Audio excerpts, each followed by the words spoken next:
السلام بنات، كنتمنى تكونوا كاملين بخير وعلى خير. اليوم ان شاء الله كيف ما كتشوفوا معايا فيديو جديد مع وصفات جديده. اليوم ان شاء الله بغيت نشارك معكم الوصفات اللي حضرتهم في رمضان ودرنا فطور جيت البحر، يعني في البحر. كنتمنى ان هاد الوصفات ديال اليوم وهاد الخرجه ديال اليوم تنال الاعجاب ديالكم. نخليكم مع المقادير وطريقه التحضير ومع الخرجه كامله، فرجه ممتعه.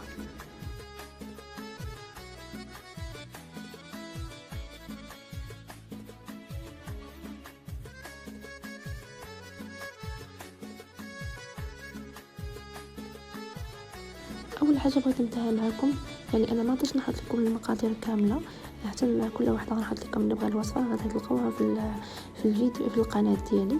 المهم اول حاجه غنديروا الميني بيتزا صغار اللي عمرتهم بصوص طوماط والثوم والفرماج والزيتون من الفوق، وغادي ندخلهم الفران حتى يذوب الفرماج ونرجعهم. درت انايا وحدين كبار شويه متوسطين، وغندير هادو اللي صغار بزاف ودرت فيهم حتى الزعتر من الفوق، غادي نرش عليهم من الفوق. المهم هذه اول وصفه اللي حضرتها معكم اليوم اللي غادي ندوها معنا. هما كيف ما كتشوفوا معايا، هما الميني بيتزا ديالنا الصغار والكبار دخلت من الفران حتى دابا من الفرماج، وغادي نحطهم على جانب. غادي ندوزو للوصفه الثانيه ان شاء الله.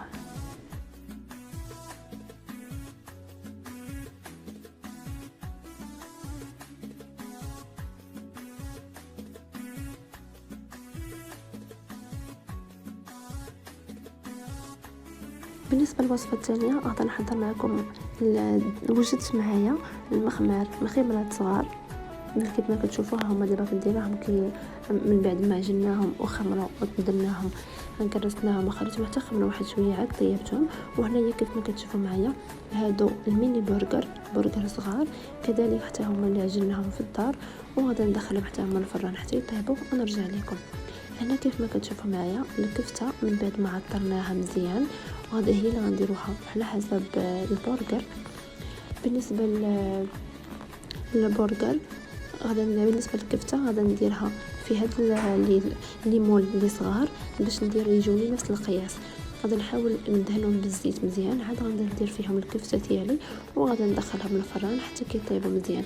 البنات بالنسبه لهادو راه ملي نتوما عارفين يعني الكفته ديال الحمراء كتنقص، هذاك الشيء درت انا، يعني درتهم في هذا المول هذا، وهما حيت اصلا ندير هذوك الميني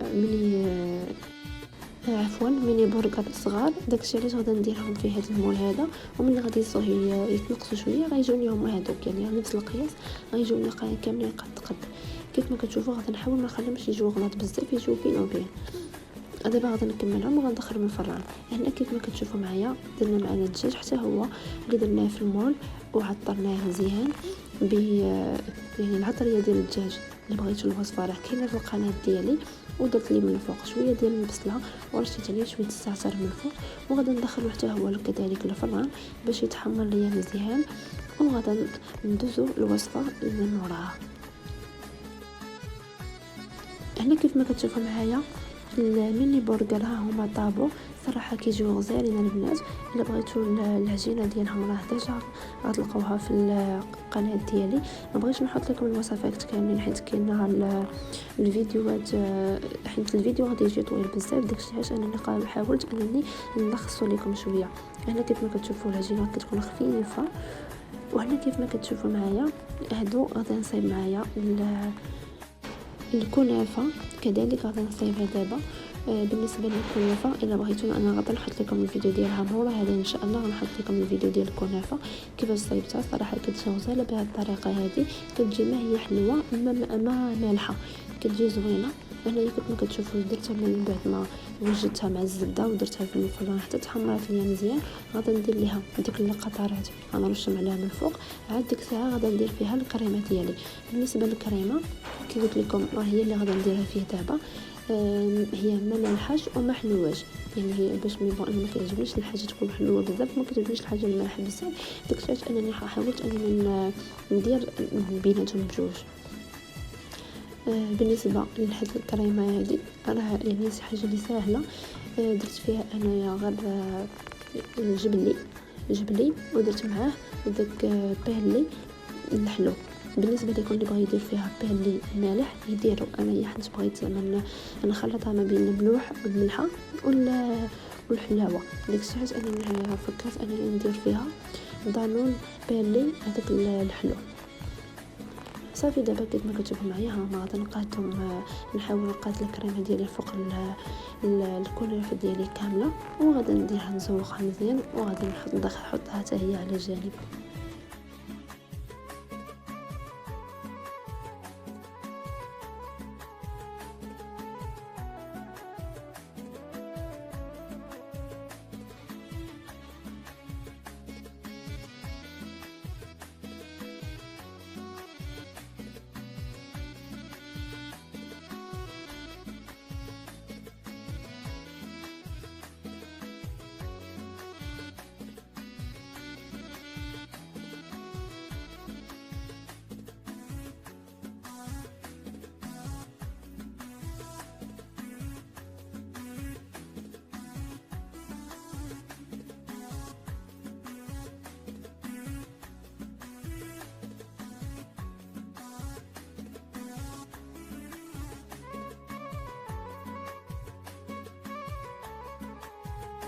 كيف ما كتشوفوا معايا هنايا انا غادي نزوق درت لهم التزيين. يعني التزيين كيبقى اختياري كل واحد، واللي بغى يدير اي تزيين بغى يديروا.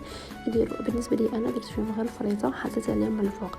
بالنسبه كاين اللي كيبغي اللي بغيتو ديروا هاد الكريمه هذه وتدخلوها للفران حتى كتشد في راسها، وكتعاودوا ديروا نفس الكنافه كتعاودوا ديروها لها من الفوق، وكترشوهم عفوا قبل ما ديروا الكنافه من الفوق كترشوهم بشويه ديال الكاوكاو او اللوز او الاكاجو ولا البيستاج، اي واحد اي حاجه بغيتو ديروها فيها كديروها، وكتعاودوا تسدوا عليها بالكنافه الاخرى وكتدخلوها الفران.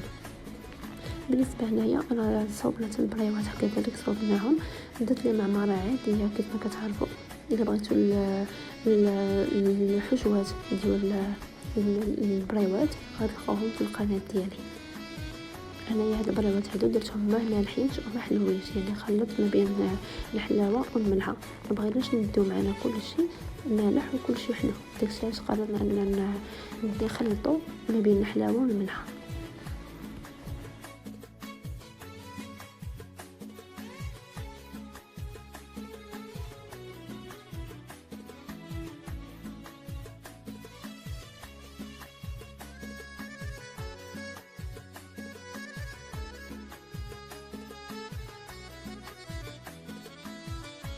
وهنا من بعد ما ساليت البريوات ديالي غادي ندهنهم بالبيض وغندخلهم الفران حتى يتحمروا، وغنحطهم حتى هما على جانب. وهنا كيف ما كتشوفوا معايا ها البلاطو ديالي واجد، اللي فيه درت فيه الميني بيتزا والبريوات والميني برجر والمخيمرات اللي عمرتهم كذلك. وهنايا كيف ما كتشوفوا معايا الكنافه. وهنايا عاودت درت بلاطو اخر حتى هو بنفس الطريقه، درت فيه هذوك الميني بيتزا هذوك الصغيورين والمتوسطين. ودابا غادي نمشيو حنا دابا في البحر، يعني هنا دابا الوقيته قرب يأذن المغرب كيف ما كتشوفوا معايا. دابا غادي نوجدوا الفطور ديالنا، وغادي نحطوا كلشي هنايا ان شاء الله. انا كيف ما كتشوفوا معايا هذا هو الفطور ديالنا، وهذا هو الميني فلوغ اللي وجدته معكم. صراحه داز واعر، كنتمنى انكم تجربوا شي نهار انكم تبدلوا الجو ما تبقاوش باكين يعني ديما الفطور في الدار. وهذا حاولوا انكم تجمعوا العائله ويمشيو يفطروا في جهه البحر اولا في شي طربيعه ولا غابه ولا هذه. صراحه كيدوزوا زوينين. كيف ما كتشوفوا معايا ها هو الفطور داكشي اللي وجدته معكم، يعني وجدت داكشي في الصباح وفي العشيه شدينا الطريق ومشينا للجديده، هادشي في مدينه الجديده، ومشينا تمايا ان شاء الله ودوزنا نهار تما. بالنسبه للكنافه زدت معاهم هذوك لي دونات، ولكن انا ما صايبتهمش الصراحه، انا شريتهم من مخبزه مع هذوك اللي بتي بان شوكولا وشناك، هذوما اللي خديتهم معايا من المخبزه. وصافي خدينا معنا العصير من الحانوت، وخدينا معنا الحليب والتمر والشباكيه والشريحه كيف ما كتعرفوا. المهم هذا هو الفطور ديالنا. كنتمنى ان هاد الوصفات ديال اليوم ينال الاعجاب ديالكم، وهذا الميني فلوغ يكون نال الاعجاب ديالكم. نخليكم نتلاقاو في فيديو جديد مع وصفات جديده ومع فلوغات جديده ان شاء الله.